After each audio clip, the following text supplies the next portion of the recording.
I messed up on a swing trade and it cost me money. Now the hardest part of the entire event is that I know better and I've written about it and I've talked about it many times. Yeah, the trade made money, which is much better than taking a loss, but in all honesty, I can accept a loss much easier than what occurred. Let's go on a journey of the trade from its start to demise, and hopefully there are some takeaways from it. Now, it was a swing trade on the Euro-US dollar Forex pair, and even before it was entered, I felt there was a lot of promise in it. Number one, after price traveled sideways, there was a healthy push from this level. And I've talked previously that when price does something that's different from the action that came before it, take notice. Number two, this indicates a strong move away, and if you were to tighten your chart so you could barely see the candle details, these types of moves are obvious to see. Number three, price traveled back into the level in a slogging sort of fashion, but the details of the travel is important.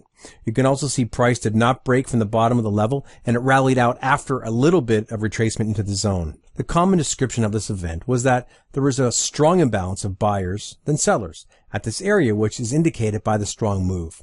Now, there are a few people on the internet that teach this way of trading, but the reality is that with an understanding of the market and price acceptance rejection, you really could figure this out on your own. Now, some traders may pass on trades like this where price does not just drop into the zone. Well, the other issue is the ledge just above our zones of interest. But a closer look reveals some interesting events which made this swing trade setup attractive to me.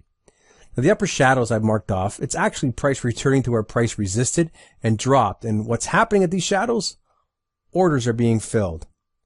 The red box and the yellow highlight, again, sellers being filled on their orders. And by the looks of it, anybody who wanted to sell was given the opportunity. We also could have breakout traders selling the break of the box, plus traders selling when price retraced back into the area of the break. The conclusion? When price hits the zone where the large move started and then starts to rally, the sellers above the zones are already filled. Price will likely have little issue rising, and the triggering of protective stops will help propel the move faster. The key was watching the price descend and then seeing small rallies to fill more sellers and weaken the potential resistance above my zone. Now, I wanted to buy at an area where price certainly fit a "that's different" characteristic, and I did. Now, so the plan is in motion, and while the trade chopped around for a time, the stop was never tested and price began to rise throughout the day. Well, later that night, I'm looking at the chart, and I note that price stalled after rising 102 pips from my entry. Now, on a 4-hour chart, the majority of the move occurred in one candle, and price was beginning to base. So it made sense to lock in some of the profits in case there were buyers looking to take profit. The problem was there was nothing to the left of price that would objectively speak to a pullback in price. All those shadows that are highlighted speak to the highs, finding enough sellers to bring price down. Even the highs on the left of this graphic have already moved up into an area where sellers were sitting. So I locked in gains based on nothing. The structure of those areas were not red flags to be overly concerned about. Now, if this was a day trade, perhaps these are areas I would look for reactions. But for a swing trade, you expect bumps along the way.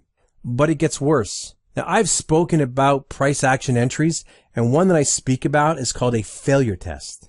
And you can read about that here at this link, but essentially it's where price breaches the low or high of a range and it's quickly bought or sold back.